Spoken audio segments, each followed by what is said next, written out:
Activate Mystical Space Typhoon so I can blow your spell card right off the field. Destroy one magic or trap card on the field. That's it. Simple, straight to the point, and with no strings attached. That was the entire text for the original printing of Mystical Space Typhoon. Bruce Lee once famously said, "Simplicity is the key to brilliance," and I feel like MST is the perfect representation of that. Just one line of text with 8 words and a number. Who would have ever imagined that nearly 20 years later, duelists would still be using the card and that MST would grow to be known as the single most important quick play spell in the history of the Yu-Gi-Oh trading card game. Whether you know Mystical Space Typhoon for its popular MST negate meme, own dozens of copies of the card, or maybe you've played it in a deck or two, you simply can't know the Yu-Gi-Oh franchise without knowing about this iconic card. In this video, I'll be covering everything you need to know about the almost 2-decade-long legacy of MST and the TCG, the highs, lows, and everything in between. My name is Mega Capital G, and I'd like to welcome you to the rise and fall of Mystical Space Typhoon. MST was released in just the 3rd ever Yu-Gi-Oh booster set, Magic Ruler. As its name suggests, Magic Ruler as a set was specifically designed to give the player base loads of new powerful spell cards to dominate their opponents and strengthen their core strategies. Magic Ruler definitely delivered on that goal, so much so Mystical Space Typhoon went relatively under the radar after the set was released. While MST was undoubtedly a very good card, it was just hard to stand out being released alongside powerhouse spells such as Snatch Steal, Confiscation, the Forceful Sentry, and Giant Trunade, just to name a few, all of which are so powerful they've been banned for years, by the way. To make matters even worse, during the first half of the DM era, we were almost flooded with amazing and strong spell and trap removal cards. As stated earlier, Giant Trunade was released in the same set as MST, Heavy Storm, which was unbelievably semi-limited at this time, just one set earlier. Then our next set, Pharaoh's Servant, would give us even more options such as Jinzo and Dust Tornado. This is all without mentioning the granddaddy of them all, Harpy's Feather Duster, which was right around the corner and would soon be released in the TCG in spring 2003. So in a beatdown focused meta where you could run multiple copies of Heavy Storm and cards like Jinzo and Feather Duster were running around, MST was largely deemed unnecessary for competitive decks. Players often argued that a 1-for-1 spell and trap removal card just didn't do enough compared to the likes of Feather Duster or Heavy Storm, both of which were completely capable of blowing out back row single-handedly. It wouldn't be until around mid-2003 that duelists would need to start integrating MST into their competitive decks, and the card would truly reach the coveted staple status. This happened because of 2 main reasons. The first were limitations to Heavy Storm and Harpy's Feather Duster on the May FNL list, meaning you were obviously a lot less likely to draw those blowout cards, and MST could pick up the slack for your spell and trap removal needs. The second was a deadly combo that every Yu-Gi-Oh! GX fan is aware of. I say this because Jaden abused it about half a dozen times throughout the show. This combo involved Pharaonic Guardian's new powerhouse spell card, Mirage of Nightmare. By simply putting every card you had on the field, then activating Mirage of Nightmare, its effect would kick in and let you draw 4 cards during your opponent's standby phase. Mirage of Nightmare's downside was supposed to be discarding the same amount of cards during your standby phase, but that's where MST came in. MST could be used during your draw phase to destroy your own Mirage of Nightmare, thus you wouldn't have to discard anything. This combo also didn't even require you to have Mystical Space Typhoon prior to attempting it, because if you drew Mystical Space Typhoon off Mirage or even during your draw phase, you could use it immediately and destroy the card, ending with the same result. It was around this time that MST, being a quick play, started to put it in a conversation with the best spell and trap removal cards in the game.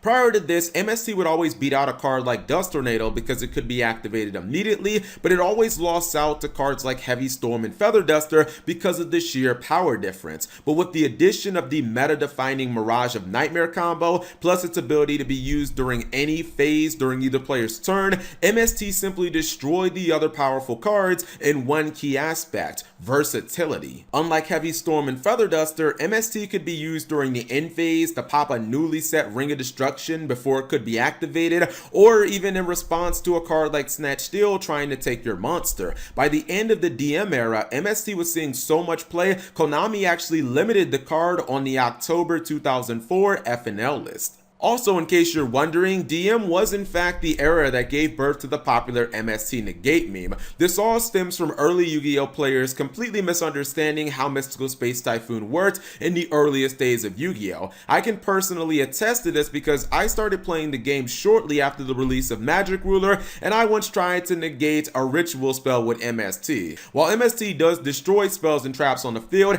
it doesn't actually negate their activation. A great deal of players didn't understand the difference between destroying and negating back then, and this led to players constantly trying to use MST to straight up negate their opponent's spells and traps. How the meme grew to be so popular, it started to be used as an answer to even monster effects and summons. Oh, you activate STRATOS effect, MST negate. This was also about the time where people started coining the phrase blind MSTing. This simply meant that you were using MST when your opponent had multiple threats and back row sets, and you were just kind of hoping for the best result, not really guaranteed to get rid of the card you wanted. Throughout the entirety of the GX era, MST remained at limited status. This was pretty much the only thing that held the card down during this time. In fact, I can confidently say that at no time during the GX era was MST ever considered anything less than a bona fide staple. Whether you were playing anti-meta, control, OTK, hell, even 2 of the 3 chain burn decks that made top 8 at Shonen Jump Championships during GX side decked the card. The reason the 3rd version didn't was because he ran a 15 card conversion side deck in the Cyberstein OTK. 5Ds was almost exactly the same as GX, MST seeing high level competitive play in essentially every deck in the meta, although for this era of Yu-Gi-Oh, MST had become even more important because of the popularity of Floodgates. While Skill Drain saw significant play during GX, the Floodgate of choice during 5Ds was even worse, the card being Royal Oppression. As its popularity increased, so did the need for answers to it. MST also spiked in popularity in the later half of the era thanks to one huge change on the ban list. On the September 2010 ban list, Heavy Storm was banned. This meant all of a sudden the most powerful spell and trap removal card in the game was suddenly gone, and back row would be a little more difficult to deal with. Luckily, Konami also semi-limited MST on this very list to make up for the loss of removal. MST will remain at 2 for one more list before moving to unlimited status in September 2011. MST had actually become even more vital by then because Konami subsequently banned Cold Wave and Giant Trunade on back-to-back ban lists, thus eliminating 2 of the game's most broken generic spell and trap removal cards. Ironically, on this very same ban list, Konami seemingly had a change of heart and unbanned Heavy Storm. This led to a state of Yu-Gi-Oh with 3 MST and a legal Heavy Storm, which we hadn't seen in over 7 years. By the time Zexal rolled around, MST's numbers were through the roof in terms of sheer amount of copies showing up in competitive decks. After all, it was unlimited for the first time in nearly a decade, and realistically, the only other card on its level was Heavy Storm, which was limited at this time. So if you wanted to reliably get rid of back row, playing multiple MSTs was probably your best bet.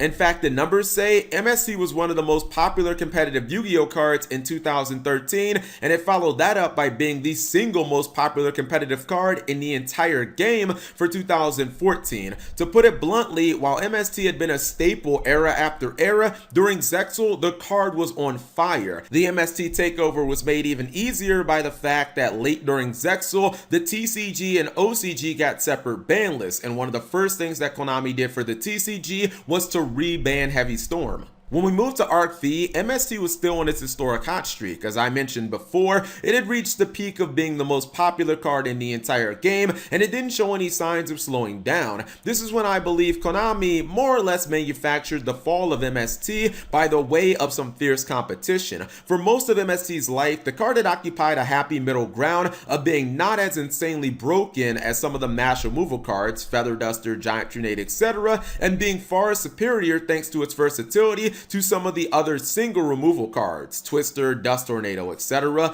But during the Arc V era, Konami really made an effort to make strong single spell and trap removal cards which all had valid arguments for being straight up better than MST. First was Galaxy Cyclone from Cross Souls. This card could only target set spell and trap cards, however it could be activated a second time from the graveyard to destroy an additional face up spell or trap your opponent controlled. This meant not only did it have the potential to be an excellent excellent 2-for-1 card, but it also meant that it didn't technically have to be drawn to be useful. Next was Twin Twisters from Breakers of Shadow. This was basically MST for 2 cards, but required a discard cost. Being able to destroy 2 cards instead of 1 made it inherently more powerful than MST, albeit a lot riskier. Lastly was Cosmic Cyclone from the Dark Illusion, a card whose entire purpose seemed to be to replace MST. Cosmic Cyclone worked identically to MST, but cost 1,000 life points to activate. Konami added the activation cost because instead of destroying cards on the field,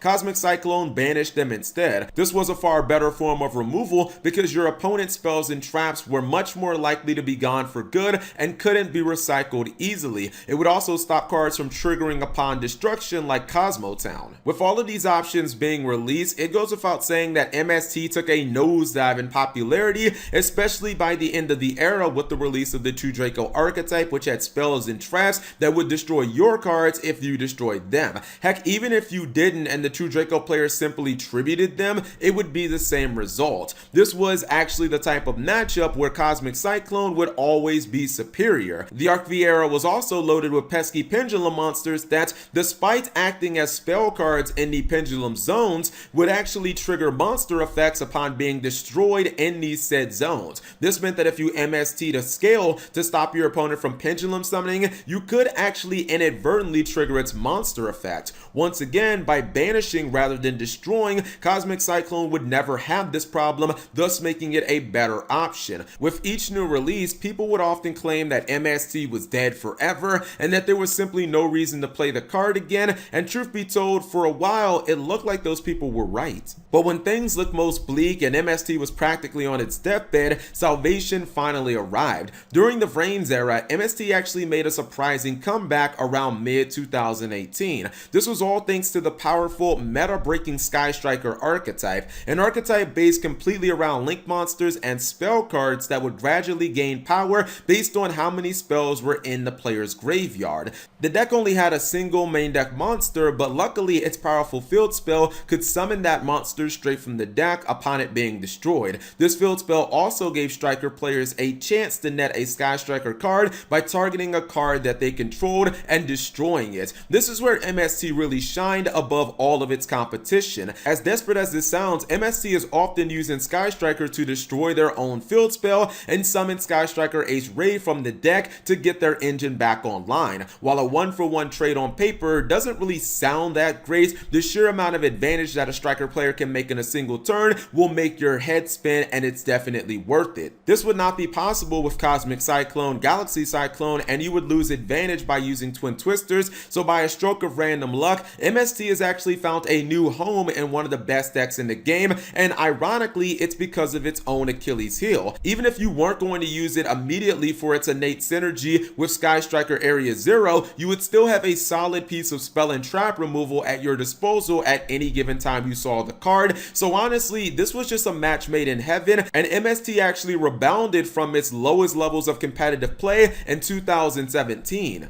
All in all, Mystical Space Typhoon has had a pretty glorious life in the Yu-Gi-Oh! TCG, from being one of Yu-Gi-Oh's most known memes to being released in nearly every rarity in the TCG, and yes, that includes Ghost Rare. MST has over 40 printings in the TCG, and there's even a Yu-Gi-Oh! YouTuber with 50,000 subscribers who named himself after the card. Originally overshadowed because players thought that it lacked the power of other cards, and soon becoming a staple for over a decade, despite being one of the most popular Yu-Gi-Oh! Cards of all time, MST has been counted out over and over again, but stories of its demise have been greatly exaggerated, and over 17 years later, it's still alive and kicking in the TCG. So I hope you guys really enjoyed the story of MST, and if you guys like these Yu-Gi-Oh! Stories and history lessons, just give the video a thumbs up. Thank you guys for watching. As always, subscribe if you have not already, and turn on that notification bell for daily videos. So that's the best you can do? You should change your catchphrase to get your lame on. Get it, dork?